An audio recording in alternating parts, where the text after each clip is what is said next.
बिस्मिल्लाहिर्रहमानिर्रहीम। Welcome to nursing made easy. आज के पीडियाट्रिक हेल्थ नर्सिंग के एक और यूनिट जिसमें हम health problems and promotion of infants and there families को डिस्कस करेंगे। और ये हमारा लेक्चर इम्पॉर्टेंट भी है इन टर्म्स के एक जनरल केयर जब बच्चे को हम देते हैं तो जब पेशेंट्स आते हैं तो वो बहुत सारे सवाल करते हैं। आम तौर पे क्लिनिक्स में, हॉस्पिटल में, चाहे बच्चों की न्यूट्रिशन के हवाले से हो, उनकी हाइजीन प्रैक्टिसेस जो होती हैं, या बच्चे अक्सर थंब सकिंग करते हैं, पेसिफायर्स यूज़ करते हैं, उनकी टीथिंग प्रॉब्लम हो, स्लीप पोजीशन के हवाले से, बच्चों की माइलस्टोन्स हो गई, सेफ्टी इश्यूज़ हो गए, अक्सर बच्चे रोते बहुत हैं, अटैचमेंट बॉन्डिंग इश्यूज़ होते हैं, और फिर टॉयलेट ट्रेनिंग और इस तरह के और डिसिप्लिनिंग की चीज़ें हो गई।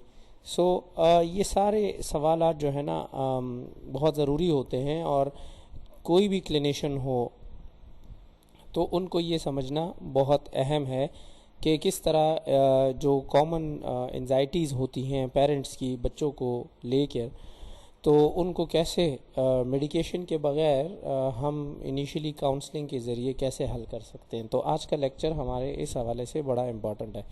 सबसे पहले हम बात कर लेते हैं न्यूट्रिशन के हवाले से। तो आम तौर पे बच्चे जो है वो कंप्लीट उनकी डाइट जो है वो ब्रेस्ट मिल्क की होती है 6 महीने तक, ये लाजमी भी है। और 6 महीने के बाद जो है वो हम आयरन सप्लीमेंट्स भी साथ देते हैं, क्योंकि बच्चों की इस टाइम पे ग्रोथ बहुत ज़्यादा इम्पॉर्टेंट होती है। 6 महीने के बाद जो है जब बच्चों की थोड़े से जो है वो गट के मसाइल हल हो जाते हैं, या फिर ऐसे होता है कि थोड़े से वो मिच्योर हो जाते हैं इन टर्म्स के वो दूसरे डाइट को भी टॉलरेट कर सकते हों, तो 6 महीने के बाद सॉलिड फूड जो है वो ब्रेस्ट मिल्क के साथ वो दिए जाते हैं, जिसमें बनाना हो गया या इस तरह बाकी जो डाइट्स होती हैं सॉफ्ट, वो भी देते हैं। जो भी हमारा कल्चरली एक्सेप्टेबल फूड जो हम बच्चों को फीड के अलावा वो इंट्रोड्यूस करते हैं, इस प्रोसेस को वीनिंग कहते हैं। पाकिस्तान में आम तौर पे बच्चों को जो है मैश्ड यानी बॉइल्ड, या फिर वो इस तरह का जो खीर टाइप चीज़ें, या मैश्ड आलू हो गया या केला हो गया, या इस तरह दूध में बिस्किट मिक्स करके उनको वो देते हैं। इस प्रोसेस को वीनिंग कहते हैं। आम तौर पे राइस भी और राइस बेस्ड सीरियल्स जो होते हैं, जो कि लो एलर्जी वाले जो फूड आइटम्स होते हैं, उनको इंट्रोड्यूस किया जाता है। और लेकिन ये बात इम्पॉर्टेंट है कि बच्चों को इस वीनिंग डाइट के साथ साथ जो ब्रेस्ट मिल्क दिया जाता है उसकी अमाउंट को कम नहीं किया जाए, वो इक्वली इम्पॉर्टेंट है, और वो 2.5 साल तक चलती रहनी चाहिए। दूसरा जो एक बहुत कॉमन एक्सपीरियंस पेरेंट्स शेयर करते हैं, वो बच्चों की जो थंब सकिंग और पेसिफायर्स जो चूसनी वगैरह है, तो इसके इस्तेमाल को लेके होती है। आम तौर पे जो इन्फेंट्स होते हैं, जो छोटे बच्चे होते हैं, आम तौर पे 3 महीने 4 महीने से जो कम उम्र के होते हैं, कुछ 6 महीने इवन साल तक भी बच्चे ज़्यादातर थंब सकिंग करते हैं, और ये इनके प्लेजर का एक सोर्स होता है। इससे वो सेटिस्फाइड फील करते हैं। ब्रेस्ट फीडिंग भी लेते हैं, बॉटल फीडिंग भी लेते हैं, लेकिन थंब सकिंग बच्चे जो है आमतौर पे सोते हुए भी करते हैं, जागते हुए भी करते हैं। तो 3 महीने के बाद जब बच्चा वो अपनी थंब को माउथ तक लेकर आ सके, और ऑनवर्ड जो तकरीबन अच्छी खासी एज तक बच्चे जो है ना ये प्रैक्टिस करते हैं। तो इन्फेंसी के दौरान बच्चों को इससे रिस्ट्रिक्ट करने की कोई ज़रूरत नहीं है। और इसी तरीके से अगर बच्चा 4 से 6 साल की एज तक पहुंच जाए लेकिन फिर भी थंब सकिंग करता हो, तो फिर उसको जो है ना वो ज़रूरी है कि मना किया जाए, और डिफरेंट इसके मैकेनिज़म्स हैं कि जिसके ज़रिए बच्चे को थंब सकिंग से रोका जा सकता है। पेसिफायर्स जो चूसनी है, ये इसके 2 इश्यूज़ ज़्यादातर सामने आते हैं। एक तो ये है कि जो बच्चे ज़्यादा वक्त चूसनी जो है वो उसकी पेसिफायर्स का इस्तेमाल करते हैं, तो उनको बोलने की जो सेंस है वो स्लोली ग्रो करती है, मतलब वो बोल नहीं पाते। वो अक्सर चूँकि वो बिज़ी रहते हैं पेसिफायर्स के यूज़ में, तो वो उनकी ट्रेनिंग नहीं होती और टॉकिंग एबिलिटी उनकी जो है वो कॉम्प्रोमाइज़ हो जाती है। सो पेरेंट्स को चाहिए कि बच्चों की डिपेंडेंसी जो है पेसिफायर्स पे कम करें, क्योंकि ये इनकी सोशल और स्पीच डेवलपमेंट को इफ़ेक्ट करती है। और दूसरा जो मसला है पेसिफायर्स का वो इसकी केयर है, इसकी सफाई का ख्याल रखना, इसको इंटैक्ट रखना, एक ख़ास टाइम के बाद उनको चेंज करना, और एक बच्चे के पेसिफायर को दूसरे बच्चे के पेसिफायर के तौर पे यूज़ करना ये सही नहीं है, क्योंकि इससे जर्म्स ट्रांसफ़र होते हैं और अक्सर बच्चे बीमार पड़ जाते हैं। तीसरा जो एक अहम प्रोसेस है वो रिलेटेड टू टीथिंग है, कि जब बच्चों के दांत निकल रहे होते हैं, और ये काफ़ी मुश्किल पीरियड होता है किसी भी बच्चे की ज़िंदगी में। आम तौर पे जो प्राइमरी टीथ होते हैं वो 6 से 10 महीने की एज में जो है ना वो निकलना शुरू हो जाते हैं, और कुछ इसके जो अलामात होती हैं वो ड्रूलिंग होती है, मतलब मुंह से जो है वो सलाइवा निकलना, या इस तरह फिंगर सकिंग की फ्रीक्वेंसी बढ़ जाना बच्चों का, या फिर जो हार्ड ऑब्जेक्ट्स होते हैं उनको बाइट करना, क्योंकि वो उनकी जो माउथ के मसल्स होते हैं और उसमें एक सेंसेशन सी हो रही होती है जॉज में, तो इस वजह से वो बाइट करते हैं। कुछ डिस्कम्फर्ट्स भी टीथिंग के साथ होती है, जैसे बच्चे इरिटेबल होते हैं और उनको अक्सर नींद में, चूँकि वो एक सेंसेशन फील होती है, तो उसकी वजह से उनकी स्लीप भी डिस्टर्ब होती है, एंड अक्सर जो है वो खाने पीने में थोड़ा सा रेजिस्टिव होते हैं। इसी तरह दांतों के निकलने वक्त जो पेन होता है वो उसके साथ जो जबड़ों में इन्फ्लेमेशन होती है, ज़ाहिर सी बात है सराउंडिंग टिश्यूज़ जो है उसमें टीथ ने एरप्ट होकर बाहर निकलना होता है, तो वो थोड़ी बहुत इन्फ्लेमेशन कॉज कर देता है। सो उस हालत में एनाल्जेसिक्स और या जो है कोल्ड ऑब्जेक्ट्स यानी आइसक्रीम वगैरह या इस तरह की चीज़ें बच्चों को देना, अगर तो वो 2 साल की एज से ऊपर के हैं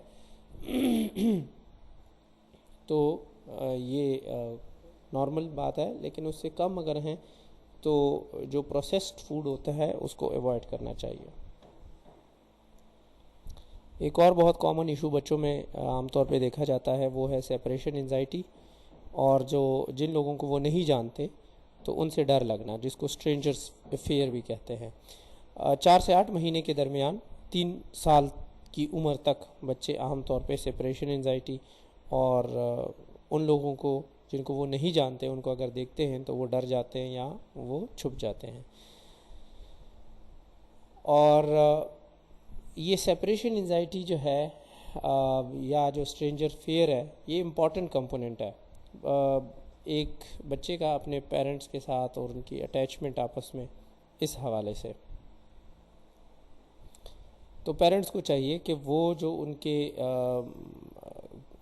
जानने वाले होते हैं, दोस्त वगैरह या इस तरह कज़न्स वगैरह या इस तरह, तो उन बच्चों से उनको इंट्रोड्यूस करवाना चाहिए, उनको इनकरेज करना चाहिए कि, और उनकी पहचान कराना चाहिए कि ये कौन है, उनके साथ कैसे मिलना है, और इस तरह इन बच्चों में थोड़ा बहुत ये आइडिया इनिशियल फेज़ पे पेरेंट्स को चाहिए कि वो स्टार्ट करे।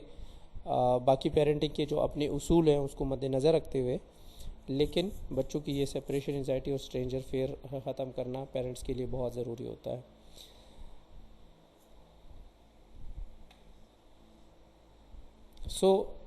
आम तौर पे हॉस्पिटलाइज्ड बच्चों में जब बच्चे नर्स के साथ इंटरेक्ट करते हैं तो वो एज अ स्ट्रेंजर फेयर उसको लेते हैं और उनको एक डर सा लगा होता है। नर्स को चाहिए कि वो एक नरम तरीके से, नरमी से बात करें, अब बच्चों के साथ आई कांटेक्ट रखें, एक ख़ास सेफ डिस्टेंस रखें कि बच्चे को डर ना लगे, और सडन इंट्रूसिव जेस्चर्स जैसे बच्चों को गोद उठाना, उनको पकड़ लेना, या बहुत ज़्यादा लाउड आवाज़ के साथ उनको हंस के पुकारना या इस तरह, ये बच्चों को डरा देती है। तो इस तरह की एक्टिविटी से बच्चों को दूर रखना चाहिए, और जो भी स्ट्रेंजर फेयर होता है तो उसको अगर हम नरमी से बच्चों को हैंडल करें, सेफ डिस्टेंस रखें, हाई लेवल मेंटेन रखें और उनके साथ रेपो बिल्डिंग करें, तो ये सेपरेशन एंजाइटी को ओवरकम किया जा सकता है. If parents can reassure the infant of their presence, the infant will learn to realize that they are still there even if not physically present. तो ये भी एक क्लियर कट स्टेटमेंट है पेरेंटिंग के हवाले से. एक और जो कॉमन एंजाइटी होती है पेरेंट्स में वो है बच्चों के साथ लिमिट सेटिंग और उनको डिसिप्लिन करना. Parents can begin discipline using a negative voice or stern eye to eye.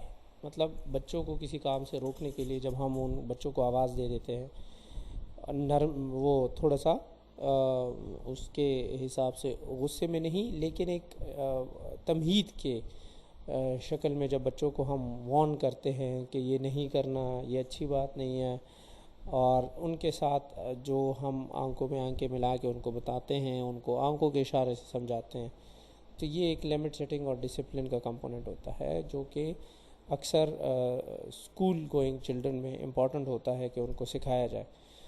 और ये एक इम्पॉर्टेंट अप्रोच होती है कि बचपन से बच्चों को डिसिप्लिन और लिमिट सेटिंग की तरफ लाया जाए.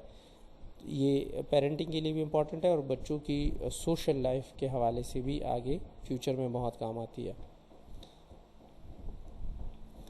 आम तौर पे मदर्स को ये बहुत एंजाइटी होती है और ज़ाहिर सी बात है वो अपने बाकी एक्टिविटीज़, घर के काम वगैरह वो इस वजह से नहीं कर पाती कि उनको डर होता है कि बच्चे इंजर्ड हो जाएंगे या उनको कोई एक्सीडेंट होगा. सो जो ज़्यादातर बच्चे जो आम तौर पे होते हैं, जो बहुत छोटे होते हैं, वो सोते हुए करवट लेने की वजह से अक्सर बेड से या अपने क्रेडल से गिर जाते हैं. तो सेफ़ स्लीप पोजीशन मेंटेन करना बहुत ज़रूरी है. और इन्फेंट्स को कमर पे की तरफ, मतलब बेड की तरफ उनका कमर और चेहरा ऊपर आसमान की तरफ इस तरह सुलाना, साइड पे या उल्टा, जैसे बच्चे ज़्यादातर कंफर्टेबल होते हैं उस तरीके से. बच्चे कंफर्टेबल तो ज़्यादा होते हैं लेकिन उनका ख़तरा होता है कि वो करवट लेंगे और वो गिर जाएंगे. दूसरा ये है कि साइड रेल्स का इस्तेमाल बहुत इम्पॉर्टेंट है कि बच्चों के क्रेडल या उनके सोने की जगह के इर्द गिर्द कोई ऐसे प्रोटेक्टिव मेजर्स लिए गए हों कि बच्चा वहाँ से करवट लेते वक्त या मूव होते वक्त गिरे ना. इसी तरीके से बच्चों में इंस्पायरेशन बहुत कॉमन होती है जो फीडिंग वाले बच्चे होते हैं, क्योंकि वो पूरी तरह डेवलप नहीं होते, उनके स्फिंक्टर्स जो है काफ़ी स्ट्रॉन्ग नहीं होते, तो अक्सर वो बच्चे जो है उनका फीड वापस मुंह को आ जाता है और फिर वो कफ करना शुरू कर देते हैं और वो एस्पिरेट कर जाते हैं. सो जो आम तौर पे एक्सफेक्सिया बच्चों में होता है वो इंस्पायरेशन की वजह से होता है. तो या एक और बच्चे अक्सर हर चीज़ हाथ में उठा लेते हैं और फिर उसको मुंह में जो है ना वो उसके साथ खेलते रहते हैं, तो ये भी स्पिरिट कर जाते हैं जिसकी वजह से एस्फेक्सिया और बाकी इंजरीज हो सकती है. तो आम तौर पे घरों पे जो एक्सीडेंटल डेथ होती है वो ऑब्जेक्ट्स के साथ, बच्चे कोई भी ऑब्जेक्ट उठा के जो मुंह में उसको खेलते हैं उसके साथ या इस तरह जो है ना वो उसको डील करते हैं, तो वो बच्चे इंजर्ड हो जाते हैं और जिसकी वजह से सीवियर इंजरी की सूरत में बच्चे एक्सीडेंटल डेथ की तरफ भी जा सकते हैं. तो फॉरेन बॉडी कॉमन चीज़ है, उसकी इंस्पिरेशन, उसको प्रिवेंट करने के लिए क्या ज़रूरी है. आम तौर पे फूड जो है, जब भी हम बच्चों के साथ फूड हैंडलिंग का मैकेनिज़्म इस्तेमाल करते हैं तो बच्चे को एक फूड के साइड पे बिठाते हैं, हार्ड फूड नहीं देते जिसकी वजह से चोकिंग हो, और हम फूड को छोटे छोटे पार्ट्स में डिवाइड कर देते हैं ताकि उनके बाइट के साइज़ के हिसाब से कंफर्टेबल हो. और बच्चे को बिठा के खिलाना ये ज़्यादा इम्पोर्टेंट है, ना कि बच्चा चलता फिरता रहे, क्रॉलिंग करता रहे और वो एक बाइट लेके क्रॉल करता रहे. इससे जो है स्पिरिट हो सकता है या इससे फॉरेन बॉडी इंजेक्शन हो सकती है. इसी तरीके से बच्चे को लेटा के या चलते फिरते उनको खिलाना और पिलाना, ये दोनों चीज़ें अवॉइड करनी चाहिए, इससे भी एस्पिरेशन हो सकती है। ऑब्जेक्ट्स की जहाँ तक हम बात करें तो आमतौर पे घरों में जो ऑब्जेक्ट्स छोटे बहुत पड़े होते हैं, जैसे स्पून हो गया या फिर हेयर पिन्स हो गए या और बहुत सारे छोटे मोटे ऑब्जेक्ट्स, तो उनको सेफ़ जगह पे रखना, ऐसी जगह पे रखना कि बच्चे वहाँ तक खेलते हुए वहाँ तक ना पहुँच सके और वो ऑब्जेक्ट उनके हाथ ना आ सके। ख़ास तौर पे सेफ्टी पिन्स को क्लोज़ रखना चाहिए ताकि उनके वो जो शार्प एजेस हैं वो बच्चों को ना लग सके। कोई भी ऑब्जेक्ट बच्चे को अलाउ नहीं करना चाहिए कि वो माउथ में उसको टच करे या माउथ में उसको जो है ना वो हैंडल करे। और पेसिफायर्स जो होते हैं तो उसमें रिबन नहीं होना चाहिए या कोई इस तरह स्ट्रिंग्स उसके साथ अटैच नहीं होने चाहिए। ख़ास तौर पे जो मदर्स उसके साथ रिंग या फिर वो रिबन्स या स्ट्रिंग्स अटैच करके उनके गले में डाल देती है, तो अक्सर बच्चों को चोकिंग कॉज कराती है और ये काफ़ी रिस्की है, तो उसको अवॉइड करना चाहिए। सफोकेशन से कैसे प्रिवेंट करना है? पूरी तरीके से बच्चे को सर से पाँव तक कवर नहीं करना चाहिए, कम से कम उसकी नोज़, उसका माउथ ओपन होना चाहिए टू ब्रीथ फ्रेश एयर। और बच्चे को अनसुपरवाइज्ड किसी भी स्लीपिंग शीट पे नहीं छोड़ना चाहिए, ठीक है। इसी तरीके से बच्चे और एडल्ट के दरमियान जहाँ भी वो सो रहे हो एक फ़ासला होना चाहिए। कभी भी एडल्ट बच्चे को बिल्कुल पास ना सुलाए, क्योंकि अक्सर नींद की हालत में मदर्स या जो एडल्ट्स होते हैं वो करवट लेते हुए बच्चे के ऊपर आ जाते हैं और उसकी वजह से सफोकेशन होती है। और प्लास्टिक बैग्स के साथ बच्चों को खेलने के लिए अलाउ नहीं करना चाहिए, क्योंकि वो अक्सर उसको माउथ पे या फेस पे चढ़ा लेते हैं, जिसकी वजह से सफोकेशन होती है अगर अनसुपरवाइज्ड हो। इसी तरीके से फॉल रिस्क बहुत इंपॉर्टेंट है कि उसको प्रिवेंट किया जाए। तो जब भी बच्चे खेल रहे हो अपने क्रैडल में तो उनके साइड रेल्स ओपन होने चाहिए। इसी तरीके से किसी भी बच्चे को टेबल के ऊपर या चेयर के ऊपर खड़े हो के अनसुपरवाइज छोड़ देना ये भी सही नहीं है, इससे भी फॉल हो सकता है। और इसी तरीके से कोई भी एलिवेटेड सरफेस जो है वहाँ पे इन्फेंट को ख़ास तौर पे जो ख़ुद को वो कंट्रोल ना सके उनको नहीं रखना चाहिए। और वॉकर्स आम तौर पे रिकमेंडेड नहीं है, उसमें रिस्क बहुत ज़्यादा होता है फॉल का।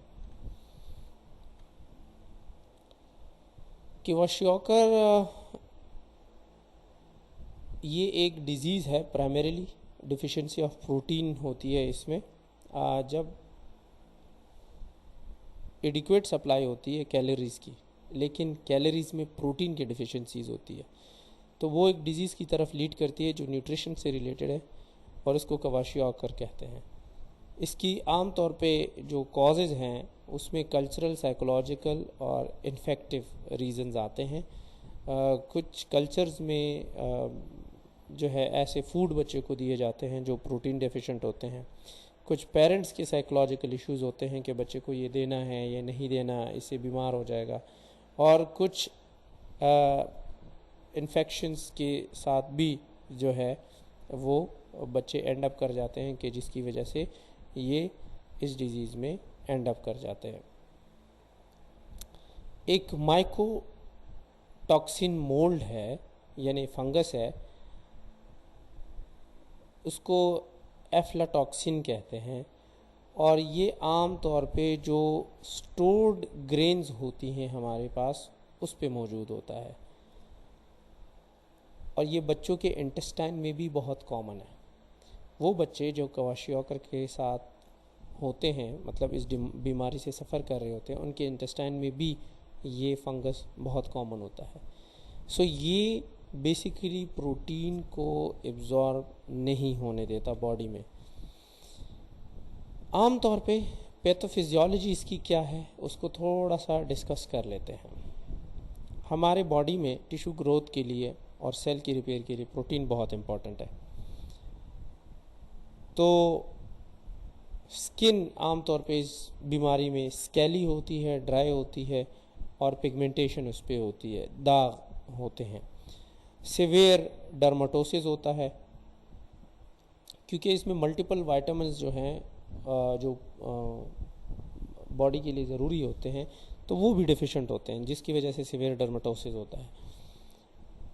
विटामिन ए की डिफिशिएंसी की वजह से बच्चों को परमानेंट ब्लाइंडनेस फेस करनी पड़ सकती है और इम्यूनिटी सीवियरली इफेक्टेड होती है due to the lack of essential proteins, जिसकी वजह से बच्चे बहुत सारे इन्फेक्शंस का सामना भी करना पड़ता है और बहुत सारे मिनरल डिफिशिएंसीज की वजह से स्किन रैशेस, हेयर लॉस, इसी तरीके से इम्पेयर्ड इम्यून लॉस रिस्पॉन्स होता है, इम्यूनिटी वीक होती है तो वो रिस्पॉन्स प्रॉपर नहीं देता पाते, ससेप्टिबिलिटी टू इन्फेक्शन बढ़ जाती है, नाइट ब्लाइंडनेस होती है और इफेक्टिव बिहेवियर में काफ़ी चेंज आ जाती है, वॉन्ड हीलिंग प्रॉपर नहीं होती और इम्पेयर्ड ग्रोथ होती है। तो ये सारे जो बेसिकली क्लिनिकल मैनिफेस्टेशंस हैं, ये डिफरेंट प्रोटीन्स साथ में जो हमारे वाइटामिन्स हैं और मिनरल्स हैं उनकी डिफिशिएंसीज की वजह से ये सारे मैनिफेस्टेशंस होते हैं। इस बीमारी में हेयर्स जो है, बाल जो हैं बच्चों में बहुत ज़्यादा थिन होते हैं, बारीक होते हैं, ड्राई होते हैं और डीपिगमेंटेशन होती है, हेयर कलर अक्सर ख़त्म हो जाता है और एलोपेशिया की तरफ बच्चे जाते हैं। वेट भी कम होता है और जनरलाइज एडेमा बॉडी को होता है क्योंकि प्रोटीन प्लाज्मा जो है वो नहीं होता, प्रोटीन उसमें नहीं होते, तो इसकी वजह से जनरलाइज एडेमा की तरफ भी बच्चे जाते हैं। डायरिया बहुत कॉमन होता है उसमें, टोटल बॉडी वाटर जो है उसकी परसेंटेज बढ़ जाती है क्योंकि सोडियम रिटेंशन होती है बॉडी में और जिसकी वजह से जब सोडियम रिटेंशन होती है, सोडियम का लेवल भी बढ़ जाता है तो इरिटेबिलिटी, लेथार्जिक फीलिंग, एपैथी और विड्रॉल बिहेवियर बच्चों में बहुत कॉमन होता है। एक और बीमारी है जो कि न्यूट्रिशनल पॉइंट ऑफ व्यू से बहुत कॉमन है, ख़ास तौर पे उन इलाकों में जहाँ पे न्यूट्रिशन के इश्यूज़ हैं, स्टंटेड ग्रोथ और इन सारी चीज़ों के साथ मिला के उसको मरासमस कहते हैं उस बीमारी को। जनरली जो माल नरिशमेंट होती है कैलोरीज़ की भी और प्रोटीन की भी, क्वाशियोकर में तो हमने कहा कि कैलोरीज मिलती है बच्चे को, कार्बोहाइड्रेट फैट्स की शक्ल में मिलती है लेकिन प्रोटीन नहीं होता, जबकि मरासमस में कैलोरीज भी नहीं मिलती और प्रोटीन भी नहीं मिलता। और ये डेवलपिंग कंट्रीज़ में जो आमतौर पे कहसाली के ज़माने में बहुत कॉमन हो जाती है ये बीमारी। पाकिस्तान में भी ये काफ़ी कॉमन है, ख़ास तौर पे इंटीरियर सिंध में, थर और चोलिस्तान के एरिया में। ये इमोशनल और फिज़िकल डिप्रिवेशन की एक कम्बिनेशन है जिसमें बच्चे सिर्फ फिज़िकली इफ़ेक्ट नहीं होते बल्कि इमोशनली भी वो सफ़र कर रहे होते हैं। तो जब क्वाशियोकर और मरासमस इसकी कम्बिनेशन बनती है उसको कहते हैं मरासमिक क्वाशियोकर। ये प्रोटीन और एनर्जी की मेल न्यूट्रिशन की एक कम्बिनेशन, कंबाइंड फॉर्म है जिसमें क्लिनिकल फाइंडिंग जो है दोनों बीमारियों की होती है, क्वाशियोकर की भी होती है और मरासमस की भी होती है, बहुत कॉमन होती है, तो इसलिए इसको कहते हैं मरासमिक क्वाशियोकर। इसकी क्लिनिकल मैनिफेस्टेशन की जहाँ पे हम बात करते हैं तो ग्रेजुअली, स्लोली एंड ग्रेजुअली जो है ना मसल वेस्टिंग होती है, मसल कमज़ोर होते हैं।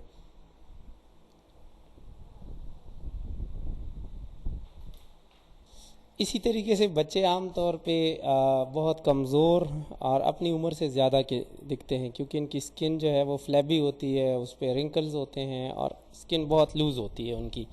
आम तौर पे एडेमा नहीं होता, डीपिगमेंटेशन भी नहीं होती और हेड साइज़ जो है वो नॉर्मल से छोटा होता है उम्र के लिहाज से। और इनमें जो है ना वो हाइपोथर्मिया बहुत कॉमन है, इनका टेम्परेचर मैनेज करना बहुत मुश्किल होता है इन ऐसे बच्चों का। और बच्चे बहुत कमज़ोर, लेथार्जिक, विड्रॉल वाली फीलिंग के साथ आपको दिख रहे होंगे जब भी आप ऐसे बच्चे को देखते हैं और इनकी ब्रेन ग्रोथ बहुत ज़्यादा मुतासिर होती है due to this malnourishment. Therapeutic management इसकी यह है कि प्रॉपर डाइट प्रोवाइड की जाए जिसमें एडिक्वेट प्रोटीन हो, कार्बोहाइड्रेट हो, वाइटामिन और मिनरल सब शामिल हो। अगर किसी बच्चे को डायरिया हो तो ORS देना चाहिए। अगर कोई बच्चा इन्फेक्शन के साथ हो या डायरिया के साथ हो तो इन्फेक्शन के लिए एंटीबायोटिक और डायरिया के लिए एंटी डायरियल ड्रग्स पे बच्चे को रखना चाहिए। इसी तरीके से एडिक्वेट ब्रेस्ट फीडिंग हो और वीनिंग डाइट भी शुरू किया जाए। और अगर तो बच्चे को डिहाइड्रेशन का मसला हो तो आईवी फ्लूइड और इलेक्ट्रोलाइट रिप्लेसमेंट हो सकती है। एनर्जी इनटेक की एक चार्ट है जो कि बहुत इम्पॉर्टेंट है कि 10 दिन से लेकर 1 महीने के बच्चे की कैलोरी इनटेक पर केजी पर डे के हिसाब से 120 किलो कैलोरीज़ की रिक्वायरमेंट होती है। जिस तरह एज बढ़ती जाती है ये रिक्वायरमेंट भी चेंज होती रहती है। 1 से 2 महीने की उम्र में बच्चे की ये रिक्वायरमेंट 115 किलो कैलोरीज़ पर केजी पर डे के हिसाब से होती है। 2 से 3 महीने 105 पे आ जाती है। और इसी तरीके से 6 महीने से लेकर 5 साल की उम्र के बच्चों की ये रिक्वायरमेंट जो है वो 90 किलो कैलोरीज़ पर केजी पर डे ये रिक्वायर्ड होती है, और ताकि बच्चे की ऑप्टिमल ग्रोथ हो सके। आज के लेक्चर का दौरानिया इतना ही था।